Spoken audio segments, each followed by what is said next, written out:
Good morning, good afternoon, or good evening to wherever my handsome or pretty viewers are watching this. And today I decided, wait, why in the world have I not made a Hannibal versus slashers video? So why not put the best serial killer in fiction up against horror's most savage fictional characters? Because let's not forget, Hannibal himself is kind of somewhat supernatural. The supernatural sniffer.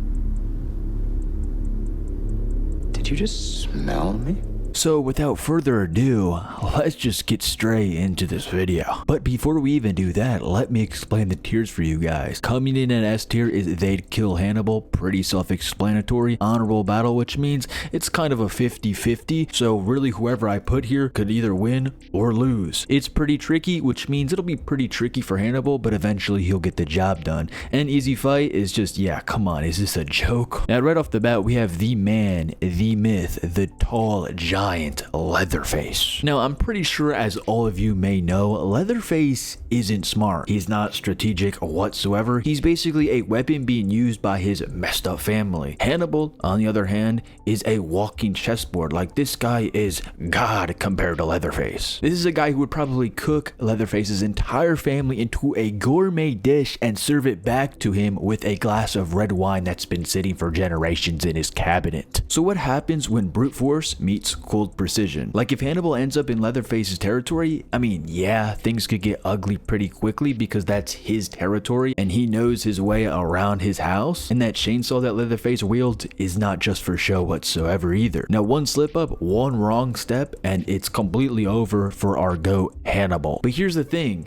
as we all know, Hannibal isn't a dum-dum. He wouldn't just come in blind. And let's be real, Leatherface gets rattled easily. He's brutal, but he's also very emotionally unstable. I mean, have you seen the film? If Hannibal can isolate him from the family and manipulate that fragile mind that he has, I mean, it's just completely game over. So yeah, Leatherface is terrifying, no doubt, but let's be real, Hannibal and Leatherface kind of have something in common.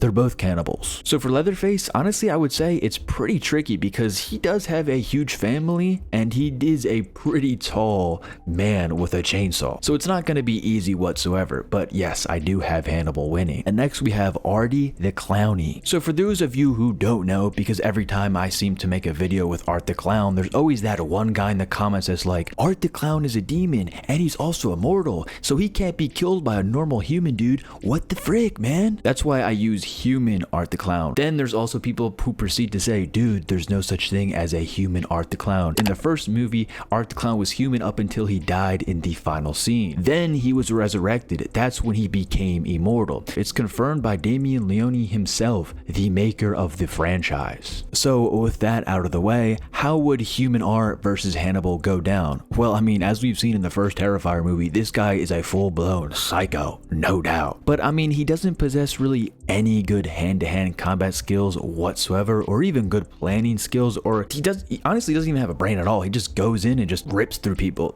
That's really Art's psychology. But then again, Art the Clown is very unpredictable. I'll give him that. He could just pull out a gun out of his bag and shoot Hannibal like he did with Tara. But Hannibal isn't an idiot, and I can confidently say that he wouldn't let Art the Clown get anywhere near his bag in combat. So in my opinion, Hannibal eats Art the Clown easily until he realizes that Art the Clown can be resurrected, because then one day he could randomly wake up with a stomachache and feel Art the Clown's remains coming back to life in his intestines. Then he'd be dead from the inside out. Pretty ironic, not gonna lie. So yes, if this was immortal Art the Clown, he would kill Hannibal, but since this is human Art the Clown, honestly, it's an easy fight for Hannibal, let's be real. And next we have Ghostface. And for this, let's just say it's Billy and Stu.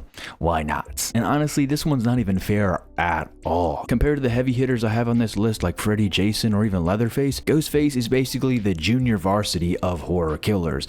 Don't get me wrong, the mask is iconic, the voice is creepy, and the kills are brutal. But when you peel back the mask, it's always just some angsty teen or bitter adult with a kitchen knife and a grudge. And since we're talking about Billy and Stu, these guys are just high schoolers. Like, they're not doing anything to Hannibal whatsoever. They're even more of an easy fight than Art the Clown. Now here is when things start to get juicy. Next we have Freddy Cougar, the DILF. So Freddy isn't just some guy you can outbox, outshoot, or even outsmart in the traditional sense. Freddy operates on a whole different playing field, like literally. Unless Hannibal suddenly becomes a lucid dreamer or a sleep paralysis demon hunter, then he's got a serious problem here. In this situation, I feel like Hannibal would be pretty grounded, because he's all about intellect, manipulation, and turning your trauma into a 5-star dinner.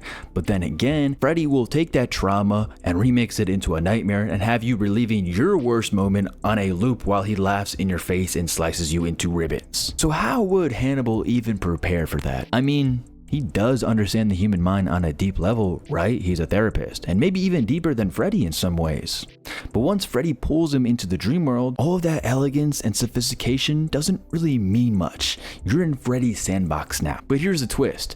Hannibal is mentally fortified. Like, this guy cannot be manipulated whatsoever. You cannot induce fear into this guy whatsoever. This man has endured emotional torture, physical beatings, isolation, you name it. But still, let's not kid ourselves, Freddy has supernatural control over dreams. Unless Hannibal finds a way to bring Freddy into the real world, which yes, has happened in the movies, it's curtains for our Cannibal King. I feel like he would kill Hannibal, but then again, Hannibal could pull him out of the dream world and then survive Freddy, but I just don't really see Hannibal killing Freddy. So yeah, I would just put him in there. We're not gonna glaze too hard in this video. And next we have our favorite doll, Chucky. Now let's talk about the little red-headed menace himself. So at first glance, you'd think that Hannibal would completely mop the floor with this guy. I mean, come on, it's a doll. But don't get it twisted. Chucky may be pint-sized, he may be 2 Chick-fil-A sauces tall,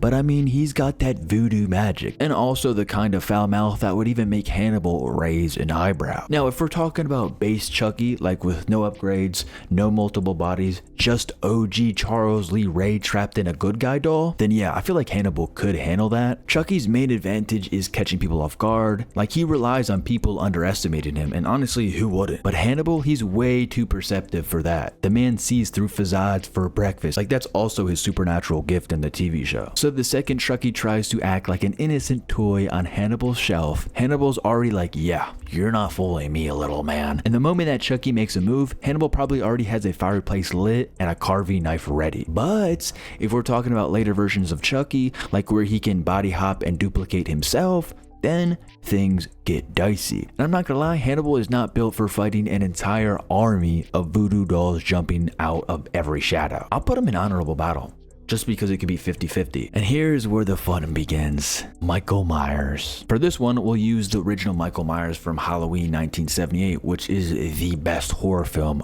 of all time. Debate me in the comment section below about that one. So, Hannibal and Michael can both tank some hits, but Michael obviously takes it in durability because this man survives multiple gunshots straight to the torso, but Hannibal can also take heavy beatings and fall out of high-story windows and still survive. Yes, he does get severely hurt, like in season 3 where he fought Jack Crawford, but it still would be a fight nonetheless. I could just imagine how this thing would go down. Michael Myers steps into Hannibal's office. Hannibal looks at him and says, "Hello, can I help you?" Michael would just stare, tilt his head, then raise his knife and slowly walk towards him. Hannibal would just be like, who in the does this guy think he is? Then he would politely remove his priceless suit jacket and proceed to throw hands. Hannibal would lead with a punch, only to be met with his knuckles brutally bruised because of Michael's tankiness. Then Michael would slap Hannibal like his disobedient son, messing up his beautifully gelled in hair. But inevitably in hand-to-hand, Michael is cooking Hannibal.